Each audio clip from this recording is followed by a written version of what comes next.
Hey, friends, welcome back to the Old Fashioned on Purpose podcast.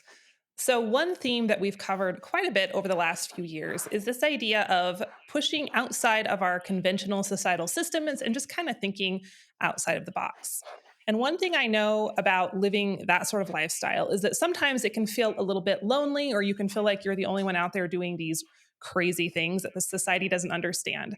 And so I know when I find someone who is thinking along those same lines, it's really exciting. It feels really good. And I know you guys feel the same way. And so that is what brought me across our guest today. I was surfing along Instagram the last few months and I kept seeing these posts by this guy. And I thought, man, he's really nailing it. I love his message. They kept coming up and coming up. And I finally started following him. And then I decided to ask him to join us today. So I am thrilled to have Matt Beaudreau. I should have asked you how to pronounce your last name before we hit record. I nailed it. You Okay, good. nailed it. You Awesome. nailed it. You nailed it right there. That's all. I mean, that's at least Okay. how we say it. I don't know if that's right, I but say that's if how you we say say it's it. So right, we'll we're go with rolling that. with it. So, Then we're good. welcome, Yes, Matt. I'm ma'am. Thank you thrilled for to those have you kind on. words, man. I appreciate Yeah. that. The honor is So, mine. I have a lot of ground I'd like to cover today. I think we have a lot of good conversation ahead of us. Cool. But I think what drew me to you and your message the most is um, I love how you speak to this idea of just thinking differently. And I know that your background, or at least a lot of what your message is wrapped around, is this idea of parenting and education and creating leaders. But just when I zoom out from a broader perspective, I love that you are pushing against this expected societal path, but you're not doing it in a fear-based, kind of a zombie apocalypse sort of way. It's just like this confidence, like we can do this and this Sure. is good and this is healthy. So I guess my first question for you is, how did you get to this point? Were you always drawn to thinking outside of the box, being different, or did you have that kind of revelation point at some point in your journey? That's a really good question, and believe it or not, I actually don't get asked that Hmm. specific question uh, that often. And I try to tell people I don't even think that it's I necessarily think outside of the box. I just Yeah, think. good point. Right. I don't take anything at face value. I respect evidence that comes my way. I respect opinions that come my way, and then I'm going to beat those ideas to death in my own mind, and I'm going to do that for my own ideas as well, right? Because I'm concerned about just getting to the truth. I think it's interesting to dive into ideas and concepts and really see what makes sense for me and how those ideas allow me to serve other people. So, I really look at it and just go, I try to do my best to think. And I believe that most people, not necessarily even to any fault of their own, they just refuse to do that. They go with the status quo. There's no thought required. Well, if this is what the majority is doing, then this must be the thing to do. And I just don't live like that. So going back to your question on was I always like that? Probably there was probably a little. There was a little bit of that contrarian in me, and I was always concerned when I was younger about being right, and everybody needed to understand my opinion, and I wanted to convert everybody. And I've thankfully, I think, at least matured a little bit out of that. Now I just want Yeah. people to think. I don't need anybody to think like me. I just want them to stop reacting, and I think though the big turning point. So yes, there's a little DNA aspect in there, but the big turning point for me was working in education and working in schools, being at Stanford for a Mhm. while, working as a public school teacher, working as a public school administrator, as a private school teacher, as a private school administrator, and then working with all these Fortune 500s around the world that are going, we're hiring these really good students, but really good student isn't translating into really good employee, and so I just kept seeing these common themes and patterns, which made me again dive deeper into, well, why do we do this school thing the way we do it? Oh, wait a second, this isn't necessarily for human development. It's actually teaching people to go the other way. It's teaching them to accept majority rule and not to really think and work towards any kind of sovereignty of their own mind. And that for me was alarming. And so I think that was really kind of the turning point. So I think it's a little bit of both. I think it's a little nature and a little bit of nurture. I like that. And um, yeah, I absolutely resonate with what you're saying about the the school not being there necessarily for human development in the way that we maybe have been told that it was. So Mm. tell us a little bit more Yes, ma'am. about your time in. I think I saw you were a teacher and an admin, so you were kind of seeing the whole gamut of the system. What did you see Right. there that caused you to decide to go a different path? Yeah, I'm very, very, I know that I'm very fortunate to have had the journey that I've had because it gave me that, that very unique perspective that not a lot of people have. I got to see it actually from the top down. So I got to see it from the university level first and see that there was a bit of a game going on. We grew up believing that there's this meritocracy to college, and that is the overarching meritocracy. That's, college applications are looking for a very specific thing. And I get to see a little bit from the inside that, okay, well, the meritocracy isn't always exactly what people think it is. There's a little bit of a game being played. And oh, by the way, even though these young people are so wildly intelligent, I'm also seeing a lack of resilience from a lot of them. I'm also seeing a lack of joy, a lack of purpose. And that to me, seeing those patterns, if I've got what I do most things very, very poorly, but what I think I've been gifted with is the ability to see patterns really, really well and pay attention to those. And so I was noticing these patterns and I'm going, okay, well, how can I fix this? This is interesting enough to me where I can devote some time and purpose to this. So that's what drew me into teaching. Okay, I'm going to start from the ground up. I'll go be a teacher. But I start to see the same patterns. I'm seeing the same patterns in the humans, but I'm also seeing the same patterns in Mm, the systems. And I'm going, okay, well, I'm being told I need to do this because this is what's going to fix this young person. But I've got a relationship with this young person, and I can tell you this is not what he needs. He doesn't, he's being told to sell drugs when he goes home at night. He doesn't need algebra yeah. right now. That's not what he needs right now. And so it was kind of consistently seeing these patterns over and over and naively thinking that, okay, well, I'll take the next step and that's where I will gain some element of control to be able to actually impact the situation. So, okay, looks like I can't impact the situation as a teacher. I'm getting in trouble for being what I called creatively Ah, insubordinate. So I'll go be an administrator. That's going to give me my go be the administrator. And like, wait a second. This whole system is about money. It's about politics. It's about power. It's about perpetuating the system. It's really not about helping young people.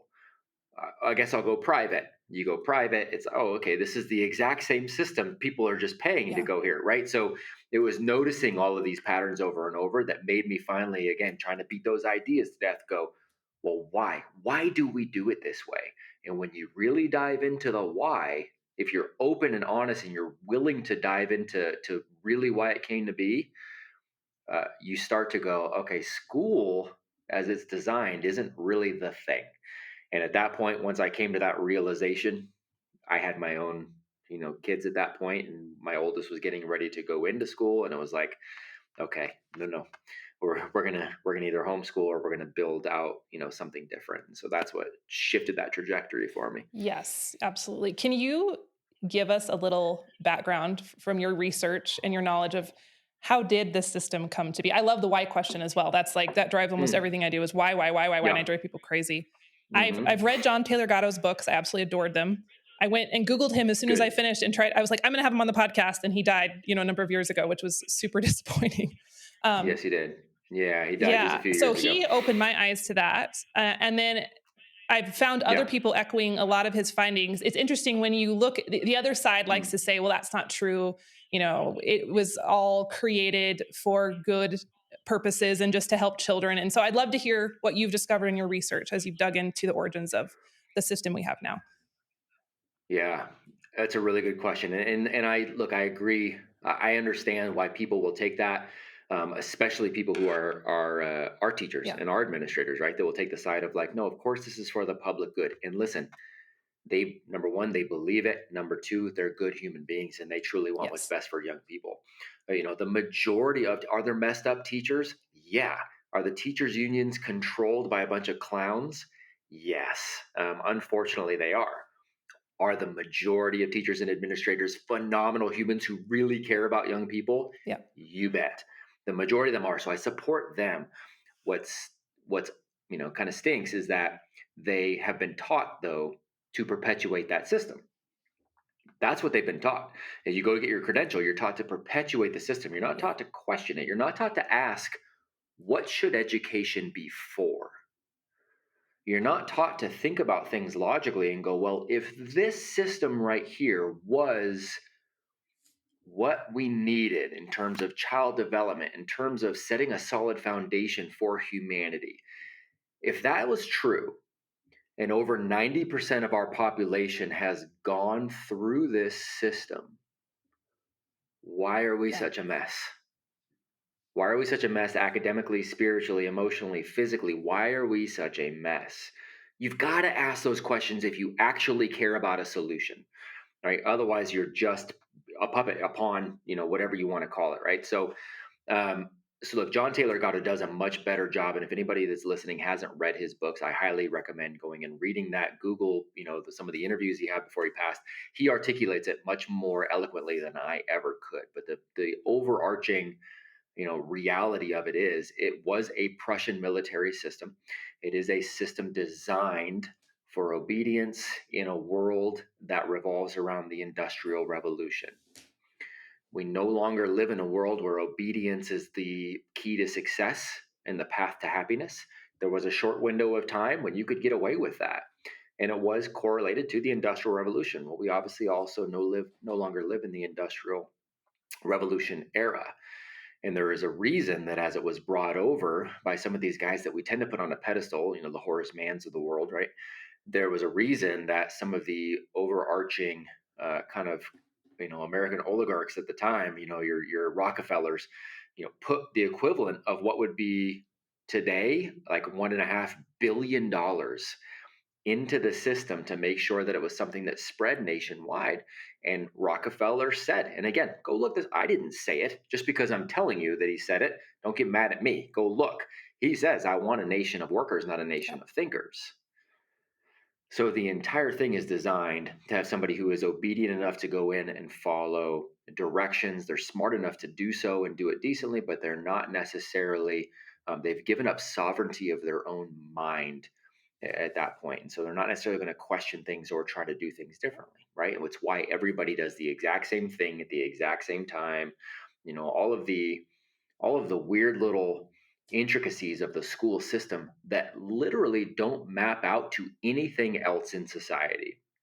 The closest thing systemically that we have that mirrors academia, well, let's see, you got to stay in a straight line. Somebody else is telling you your schedule. They tell you when to do something, when you can do it. You don't speak unless you're spoken to. You get this really crappy food on a tray. The only other Yeah. system like that is prison. Yeah. And that's the closest thing to it, and it has nothing to do with human development. So that's really where it came from, and the intent. And again, that doesn't mean that's the intent of the teachers who are in the system, but they are taught to perpetuate that. Yes. And I think it's hard for people to hear. It's really hard for them to hear. Yeah. Of Because it's course it is. yeah. It's the biggest religion that we're Yeah. all born Yeah. into. You're born into the religion of school. You're born into, it's that old saying, right? The birds born in a cage think Yeah. flying is an illness. And that's really what's happened is we've all been born into this and we think, oh, okay, well, no, that can't be the truth. But the only reason we think that is because this experiment is now about 150 years old, right? Prior to this schooling experiment, people learned by doing. You had a community, you raised your own, you likely raised your own food, you took care of all of your things at home, and then you probably had a specialized skill that you used to trade, barter, sell, whatever, interact with your community. That's how it always worked. Now, for 150 years, we've done this little experiment. And the problem is, you and I, and nobody listening to this, knows anybody that's older than 150 Yeah. years old, and because they don't Yes. exist, right? So they can't remember that. So we just think, well, of course, this is how it's been, and this is how it's supposed to be. Absolutely. Yes. Unfortunately, it's not the Yes. case. Yes, absolutely. Um, how do you think do you feel like this is a question I always ask myself. Is this a cyclical thing? I mean, it's fairly new. It's only 150 years old. Do you feel like I feel like it's come to the end of its usefulness. I mean, I was a homeschool graduate and I homeschool my kids, so I have a different perspective. Hmm. Or Yeah. how hard do you think? This is maybe an unanswerable question. How hard do you feel like the powers that be will fight to maintain the status quo, or do you feel like this will eventually just kind of be allowed to morph into something that serves our society better? That's a great question, and you use the word usefulness, and so I want to unpack that a little bit too and qualify that before before Sure. I answer, because there are um, there are a lot of parents, unfortunately, and we can talk about the multiple causes for this, but there's a lot of parents in society that we can objectively say you probably shouldn't have children. You probably shouldn't, and I'm not suggesting that we do any kind of any kind of Sure. laws around that. Any kind of I'm suggesting that there are some people that don't want to take personal responsibility, never mind responsibility for the young lives that they've taken care of. We have a fatherless home epidemic, and we have some parents who are just straight up lazy parents. They're not taking care of their kids because they're not taking care of themselves. They're in a bad place. Whatever. There's a million different things, right? So for those young heroes that are growing up in that kind of environment, going to our schools, for them, a lot of times those are the best human beings they are Mm, ever going to see. Those are the best humans they're going to get. They're going to get more love there than they are at home. So when we talk about usefulness, for those young heroes, I don't want it to go away. In whatever form that it ends up taking, I don't necessarily want it to go away because I want those relationships there. Those relationships matter. Now, if you are an adult that accepts personal responsibility, that wants to really pour into your family, that wants to you are purpose driven, you're going to set goals, you're going, if that is you, I would do everything in my power not to send my kids into that system, because you're doing, by all accounts, you're making more of the quote unquote right decisions and moving things forward. So with that being the case, yes, we're going to have more and more people that continue to see the faults of the system itself. We've got 5 million mhm. homeschoolers now in this country. 5 million. I think 2 years ago it Yeah. was like two and a half. I mean, it's just been a boom, right? And so I think that is fantastic. But will school ever go away? It won't, because there's too much money, power, and politics that are pouring into that to build an obedient population. So what you're going to end up having is this continuous split. You're going to have the young people who, man, they need to go there, and it's going to be, you got your Yeah. classic bell curve. So a little bit they need to go there because those are the best humans. You got some people that realize, hey, this whole thing is a game, and it's not a game that is conducive to anything humanity should be about. So you got the outliers on both sides. The dangerous part is that you've got the middle, so many people that even if they can see it and they go, oh my gosh, yeah, this is crazy, they're too afraid to let go of it. And that's where the danger is. And so I don't think it's going away anytime soon. Has it ceased to be useful? Um, for most people, yes, if they understood how to operate without trying to recreate it at Okay, home. that makes sense. Yeah, and those are the conversations my husband and I have all the Hmm. time because we have those. I mean, we live our lives a certain Yeah, way. We have sometimes we get wrapped up in the pie in the sky, like, well, everyone should live in a homestead and grow their own food and do this and that. But you have to acknowledge there's a lot of different situations. There's a lot of nuance there, so you can't get of black and course, white dogmatic. of course. Yeah, there's a lot of nuance. Yeah. You can't, yeah, and that's what's hard. I love that. I love that's part of the reason we moved to where we moved to. We want to grow our own food. We want sovereignty, right? We want self sufficiency in every way possible. I'm not, Pollyanna enough to believe that every single person is going to have that right. I Yeah. fully get that, but we still have to acknowledge the system for what it is, the Yes, good and the bad. absolutely. So I have a good mixture in my audience. I have a lot of homeschoolers. I also have a lot of parents who send their kids to public school, and I'm always careful to acknowledge their choice and Yep, their, that there's different reasons, and sure, not make anyone feel bad. So I'm perhaps someone's listening totally. and they're going, oh my goodness. So if someone's in this situation, they're sending their kids to public school, they have good teachers, they're feeling good about it. Yep, How can they, if they're going to stay yep, in that situation, how can they just continue to help their kids start thinking, and how can they cultivate that resilience in other ways? Do you have yeah. suggestions for that?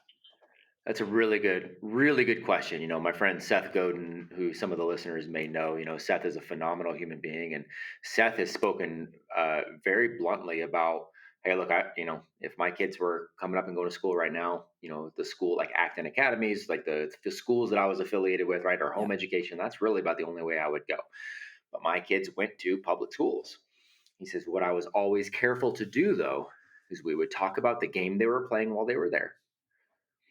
And then we'd made sure we got to their education once they got home. Mm, And so that's what I always tell parents is look, your kids may go play the game of school. And I say that not flippantly. There's a specific game. That's why some people figure out the game and they can do really well at school, but then you'll see that maybe they don't do very well at life, right? The relationships are faltering, they're not getting good jobs, they're still living at home even though they've got a degree. They're not able to provide, like they're making bad financial decisions, like they're just not, it's not working as an adult for them, but they were really good at school. Well, yeah, I can be really good at checkers. It doesn't mean I'm good at basketball. Those are yes. different games. School and life are different games, right? Education is what gets you ready for life. School gets you ready for school. So be very aware that though your young hero may do very well at school, he or she needs a different skill set for life. Though your young hero may not do well at school, they may still be wildly ready to go for life, right? So you got to just play out all those scenarios.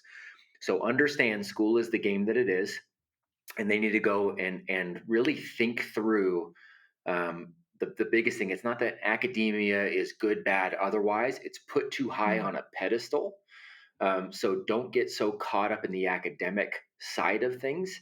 Get caught up more in the character side of things. How are they, treating other people? Are they getting along? Are they trying to lead? Are they trying to be intentional about the relationships?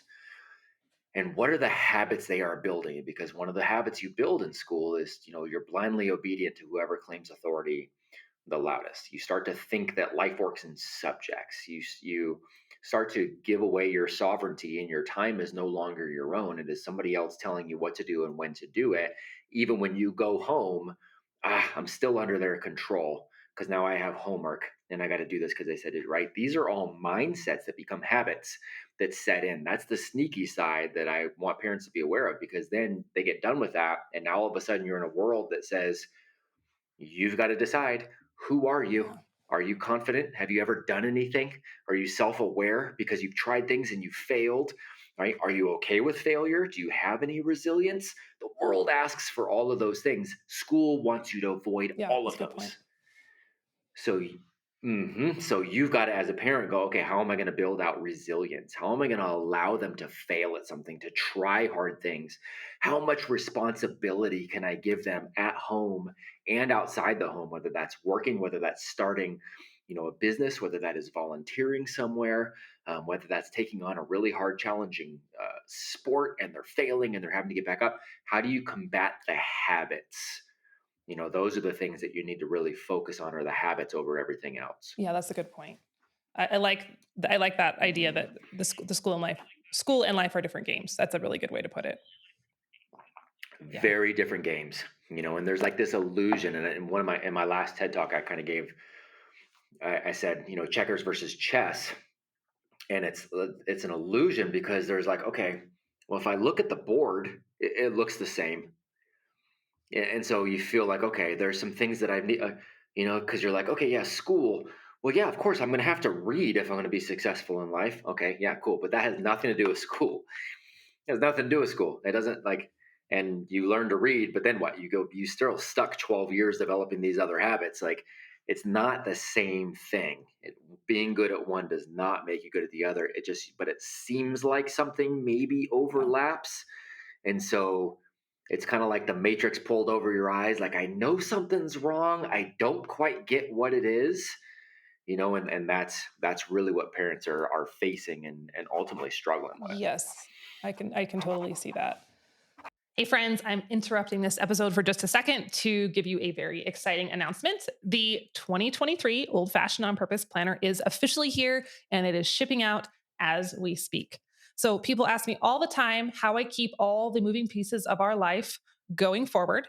And honestly, my biggest trick is I plan it all out. I write everything down and I live and die by my planner. And for many years, I couldn't find a planner or a calendar that really fit our unique old fashioned lifestyle. So I made one myself. This is our third year printing these, and I think this version is my favorite one yet. We updated the look, so it looks like an old fashioned ledger. And it has all the parts you need to keep your homestead running, whether your homestead is big and out in the middle of the country or it's just in your backyard. We have trackers for your kitchen, your garden, and your farm animals. We have charts and inventories for pantries and seeds and garden planting and kitchen projects and menu planning, in addition to weekly spreads, monthly spreads, and project planners. So it's way too much to tell you about in the middle of a podcast episode. So head on over to prairieplanner.com for all the details and a sneak peek of the inside. Plus, we have sold out every single year with these. So do not wait to grab your own. You can place your order over at prairieplanner.com. So happy planning, my friends. And now back to our episode. Yeah. So, again, this is a really big question, but how can Sure. how do you think when we have these generations of adults who've come up through that system and it's they're here, they are, they're doing their thing, Hmm. how can we I'm thinking like people like you and me, or people who are listening to this podcast right now who have started on that Yeah. path of sovereignty and thinking differently or just thinking, how Yes. can we spread that in positive ways to the people around us? I mean, I know you just can't force someone to change their mind, you can't drag someone into a different way of thinking, but how can Right. we start to be um, good influences on those around us to help maybe get this a little more contagious? Do you have any thoughts on that? Yeah. Yeah, that's a really good question. And I like you said, how can we be more influential? Because that's really where it is, right? There's the things that you absolutely cannot control.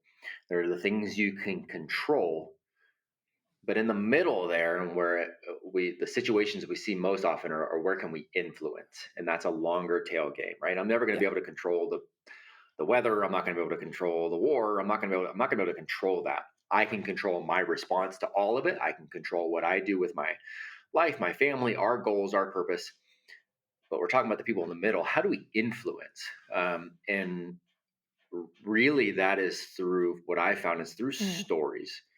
It's through storytelling. And again, Seth has been a big influence on me as far as that goes, because I love I love the title of this podcast, right? Old fashioned on purpose. Well, stories are about as old fashioned Yes. as you get. We have always learned through stories, whether those are stories of, hey, let me sit down and tell you what your grandpa did, right? And stories that are within our lineage, or whether we're using myth and like mythology, or whether we're using classic literature, whether we're using biographies and autobiographies, right? Whether stories are coming through film, stories are now coming through podcast form. There's a million different ways now to share these stories of success. So when you're sharing your stories and what you're doing, even on, just even on social media platforms, you're sharing the stories of how your family is being successful in this. Well, you're inspiring other people to take action in that same thing, and you're educating them at the same time, right? So they're being inspired. At the end of the day, all education is self-education, Yes. right? That means I can't teach Yep. Jill anything. I can teach you nothing. I can try to inspire you. I can share a story. I can give you a question that makes you think. I can point your eyes to the horizon in various ways and say, what do you think about that? What do you see here? This is how I did it. This is how I see it. At the end of the day, though, Jill has to go, okay, I want to own that for myself. And I want to wrestle with it.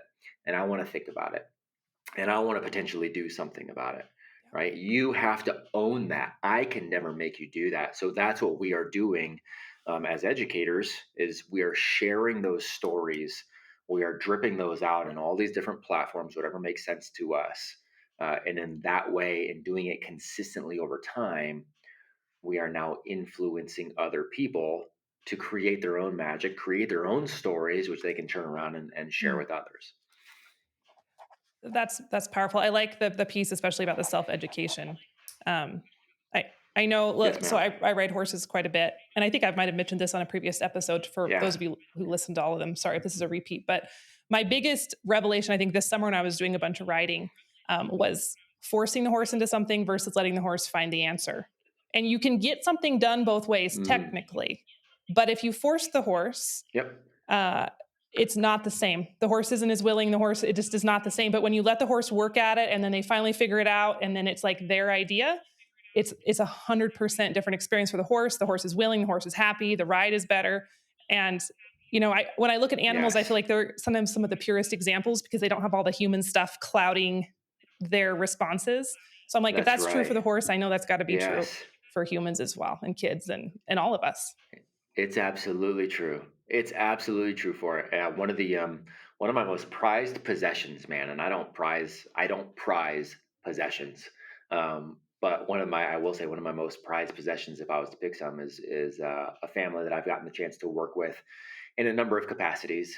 They are part of my home education group. Their young men were part of our mentorship group, and the dad is coming in to be part of our dad's program, right? So I get to work with them in a lot of different ways.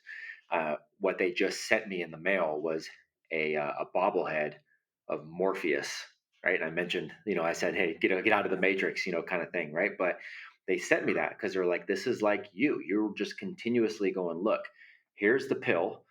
I'm going to open the door. You've got to walk through. I'm not going to force you. I'm not going to shove you. I'm not going to drag you. I'm not going to beat you over the head. I'm not going to be mad at you if you decide not to walk through. I'm not going to be mad at you if you decide to take the blue pill. I'm not going to. But gosh, I'd love for you to take the red pill. Let me give you a little bit of a story on what's on the other side of this door, should you choose to walk through it. And I took that. That was a big honor for me because that's what I strive. I mess it up a lot. I'll get myself too fired up because I'm so vested in their success Yep. or whatever it is. So I'll mess it up, and sometimes I'm like in my head I'm like, dude, shut your mouth, shut up, like you're trying to convince, stop. So I definitely have messed that up more times than I care to admit. But if I can get to that place of just telling those stories and opening the doors, and it's the hardest to do with Oh your man. own kids because you want, Yes. So hard. right, and your spouse, and you want Yeah. them so badly to be successful, and it's like, I just let Yep. me tell you what to do. But like you said, if you can just kind of open those doors and kind of open the vision, and they go, okay, and they go themselves, then it sticks. Amen. Yeah. Yeah. Just Then it setting it up and sticks. letting it happen. But sometimes it's more natural, at least for me, to just try to drag someone through the door. Like I think that I'm like, I'll just do it. I'll just drag you. Just like Yes, ma'am. let me do it for you. Doesn't work, but Totally. it's so tempting. So Totally. tempting. Yeah. Totally. It's how we're Yep. wired, man, Yeah. for sure. Yeah. Yes. Yes. Yes. So I'm wrapping up edits on my newest book, and a big part of that book was I spent months researching. I was asking the why question. I was like, how did we get here as a society? That was a question I Yeah. asked over and over. And in that research, everything, and you mentioned it a minute ago, everything kept pointing back to the Industrial Revolution as kind of that pivoting point. Hmm. Not that everything was perfect and wonderful before, but there was a huge shift in our Of society course. when we became more mechanized, when things got easier, we became more industrial. And that factory mindset kind of bled into everything: food, education, or how we make a living. Um, so I'm still just chewing on this Yes. idea. And I'm curious, just because you brought up the Industrial Revolution, do you feel like where we are now as a culture, where we struggle taking personal responsibility, we're more happy just kind of being spoon fed things, we're pretty passive as a culture? Do you feel like that's just a side Yeah. effect of life getting easier? Do you think that this is just a cycle of cultures? Like, I'm always curious, like, how do we get here and how can we get out? How can we move forward or keep progressing? Yeah. Yeah. I think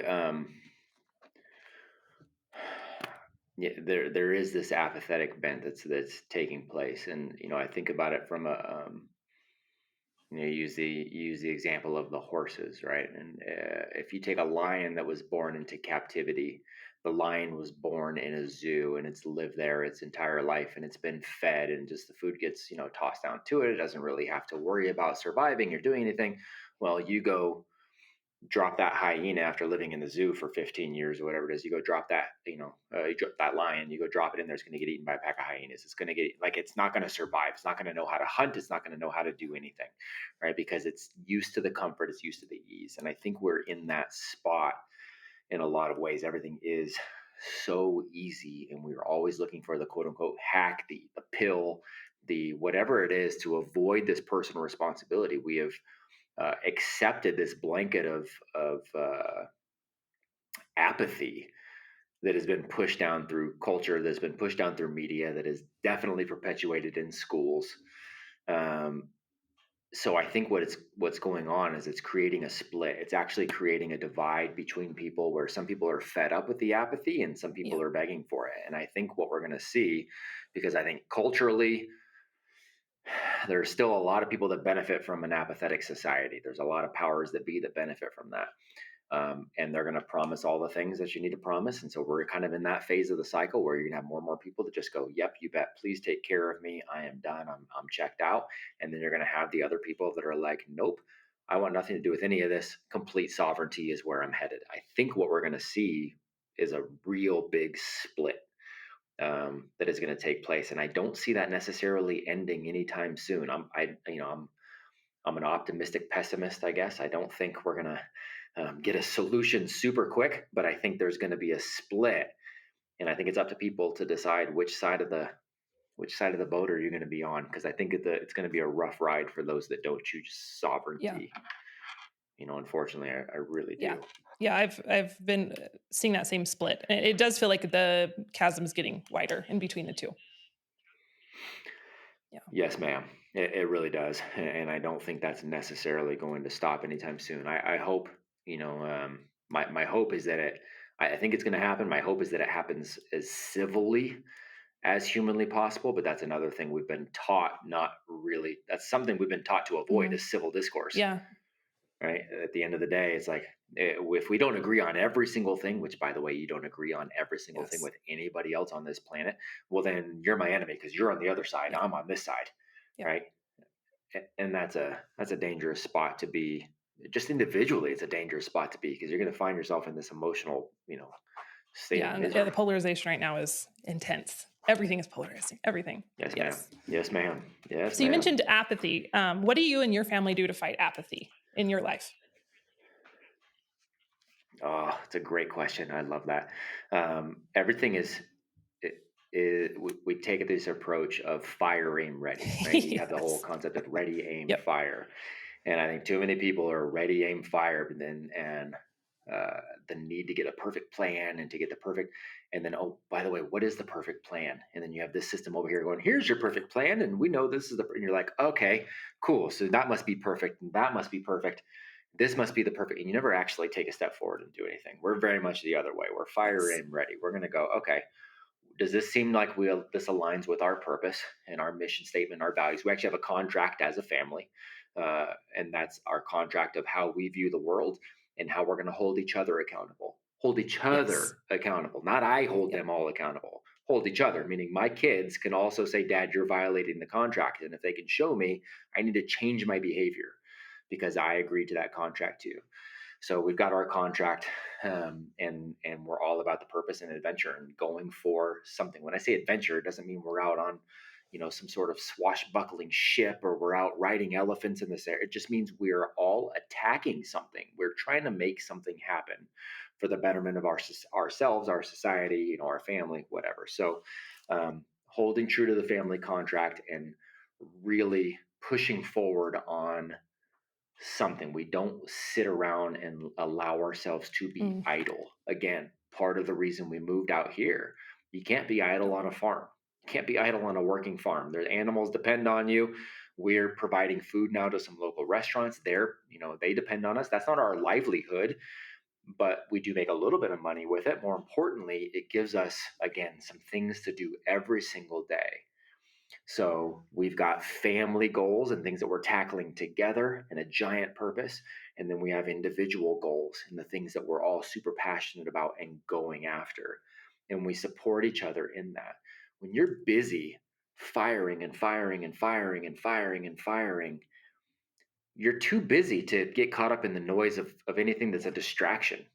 You're too like, you're busy doing that. The noise on the rest of everything gets turned down. I likened it. I was on a podcast actually, Tim, my business partner, and I did like Oh, 20 nice. podcasts last week. And so we were on, it was great. Like we did 9 over the course of like a day and a half. It That's was it crazy. was bananas. Um, but one of the things, I don't remember what the conversation was there, but I said, we're talking about perspective. And I said, if a 5-year-old walks up to you and it's a 5-year-old that you don't know, and they just go, "Hey, Jill, you're a poopy pants." You're like, "All right, well, that's kind of funny. That's kind of silly. hope the Yeah. kid's okay. I don't know what's going on, but it doesn't impact Right. you. You're like, okay, sure, I'm going to go forward and live my life now. And you're not going to give it another thought. We are so wrapped up to where some stranger says something to us on the internet, or Kanye West, who I don't know him, Nope. neither do Nope. you, I don't think. Like, he's doing something. Do we agree, disagree? Probably agree with some things, disagree with some things, but who cares? It doesn't impact us enough to spend as much time on it as so many people do. And they only spend time on it until the next distraction comes up, and then the next one, and the next one. And before they know it, their day's gone and their mind is a mess, worrying about things that don't impact them at all. We're too busy firing over here with our purpose and our missions, and moving forward to really get drawn into anything. So when you're doing that, you've got goals like that, apathy isn't even, it Yeah. doesn't creep in at all. I agree. We're also a fire aim ready family. So it's good to know we're not alone. We get Yeah, ourselves into that's awesome. some big Yeah, that's adventures awesome. sometimes. But we've always gotten back out, so it's all good Yes. so far. Yeah. Yes, ma'am. Yes, ma'am. Absolutely. And I think, I think most Yeah. entrepreneurs are that way. You've got the doers are that way. But what I have found is that it's what also brings, when you have purpose like that, that's ultimately what brings Yes. peace too. We talk a lot about balance is the buzzword, and people try to go balance by working just as the same amount of hours as I'm not Mm. working, and then eh, that's not balance. Balance Yes. is up here. Balance is when you are feeling really good about what you're doing, why you're doing it, and who you're doing it with, right? And it's that purpose and the people you're surrounding yourself with. Then you can go all day long, man, and go, rest easy at night because you're living that mission. Yeah, I That's agree. balance. People ask me all the time about how do I stay motivated? And I'm like, you don't have to stay motivated if you're feeling that purpose in what you're doing. Like that motivation just comes. I mean, there's days you don't want to do Yep, it, sure, but it's just you there. keep doing it. Of course, So yeah, just keep you doing it. just keep doing it, right? And how do you stay? So I respond to that same thing with like, okay, how do you stay motivated to feed your Right. kids? You just do. Yeah. You just do it because it's part of what you do, right? And even if you're not feeling good, you feel Sure. physically sick or you're just in a bad mood, you're not going to be like, ah, I'm pissed right now. I'm not making food for Yeah. my children. Of course not. Of course not. You're going to do it because it needs Yes. to be done. And it's the Yes. same thing. Yeah, that's your purpose. You're disciplined enough to do it, whether you feel like it or not. And you're just going to get it done. Yep. That's it. Motivation Right. doesn't even Yep. play into it. Yep. I agree. So my next question, you kind of segued accidentally nicely into it. Um, I really liked You're welcome. the post you posted maybe last week about what you were just were saying. We don't have to worry about Liver King and Kanye and all these other things. Just go home and lead your family and work on Mm, the things that you need to work on. yeah. I love that. I also was interested in that because I'm frequently telling people like just in different posts like turn off the news, like let's refocus, similar to that message. And that's I've noticed one of the most controversial things Hmm. that I say, and I'm not very controversial, but Hmm. I get a lot of pushback on that because people react from both Hmm. sides of the political aisle and say, Hmm. no, I have to watch the news so I am informed. What do you say to someone who might have that argument? I think it was Denzel Washington had the best quote I ever heard on that. He says, if you don't watch the news, you're not informed. If you do watch it, you're That's misinformed. good. And and I kind of would tend to agree. Would tend to agree. So here's what all I can say is what has worked for me, for us. Do I want to be informed of what's going on? Sure, you bet. I will allow myself 10 minutes a day maybe to just search some headlines of what's going on, right? And there's some things that just beat you over the head because everybody else is talking about it, so you're going to get exposed to it anyways, right? um, but that's about it. And I don't, again, I categorize it like those three categories earlier. What can I control? What do I have absolutely no control over? And where can I influence? And so, I'll look at those situations and go, okay, why? I have zero control over that. Yep. Zip. Liver King, I have zero control. Yep. I don't know the man. I know people who know him.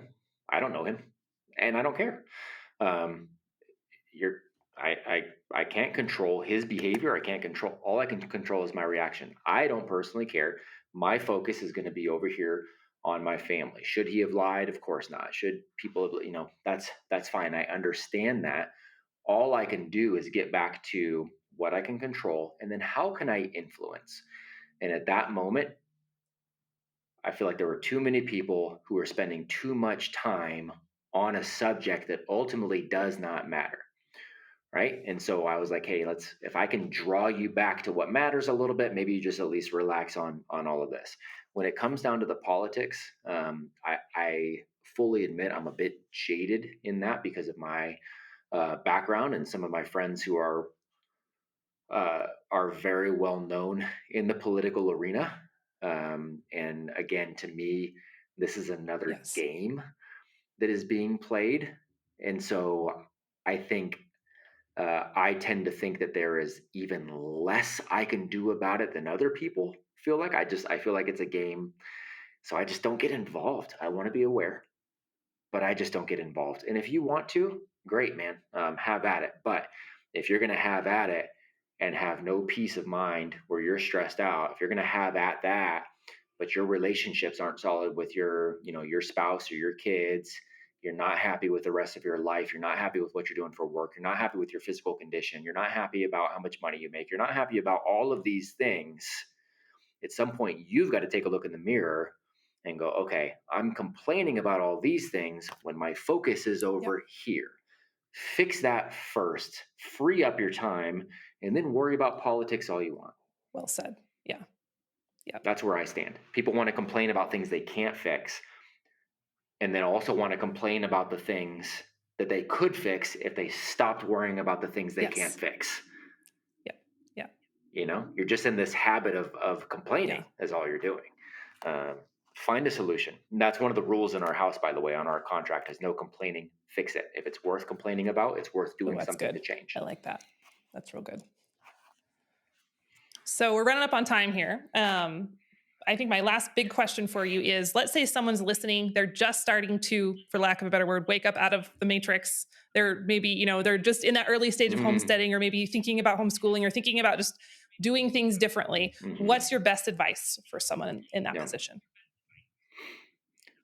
that's a really good question. So you have to understand what you're battling against. So you are leaving the best way I can say it, and this sounds so bad, but it's the best way to describe the mental journey you're about to be on. You're Mm, leaving a cult.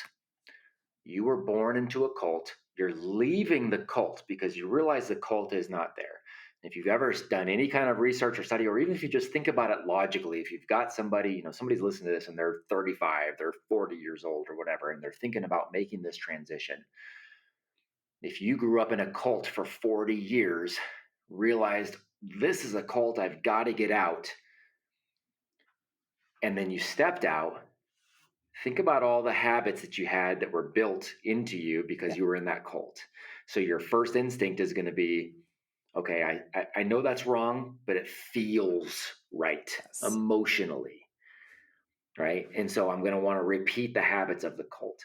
It also feels right because all of my friends and family were also born into that cult. And so they're like, hey, no, come back. Hey, over here. Right. So you've got all of that.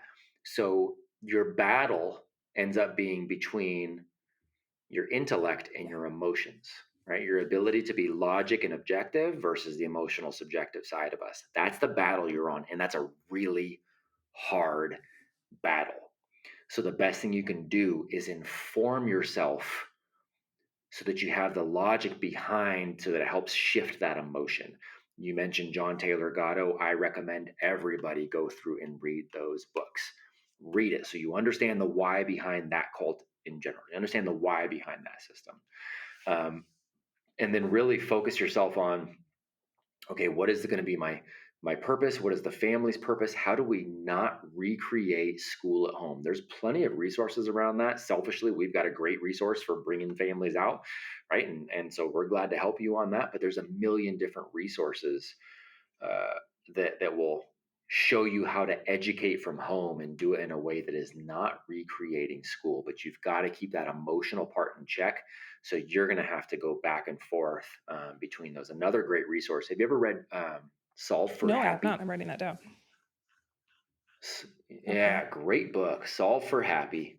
Gentleman named Mo Gadot, Gawdat. He Okay. was a Google executive for a long time, and the book itself has nothing to do with schooling or education, but it's about the practical and almost tactical way to capture your thoughts and to control those and to not be controlled Mm, by your thoughts. And in this particular battle, when you're trying to avoid going back into this emotional place and take control of what it looks like to move forward, you've got to understand how to be tactical about that and do that. And he does it from the context, or he showed it from the context of a story of him losing his son who was only in his mm, early 20s, and so how they went through that and how he had to figure out how to solve to be happy again, yeah, right, and how to shift that. So I think that's pretty transferable language and tactics that are in that book to allow people to get out of that emotional state of the cult to move okay. forward. So those are the best things that I can tell you. It's a long Yeah. tail journey, man, Um, I for people. It I really yeah, is. I was raised in a, religious system that many have since called quite cult-like, and I can attest to what you said about the emotional Mm, tie. Like, I remember multiple times at the beginning where I'm like, "I yeah. wanna go back and do this thing. I know it's not good for me. I know it doesn't make sense. I don't believe it anymore, but I just wanna do it because it just feels good." And I remember having that mental battle. It was Yes. crazy. Yeah.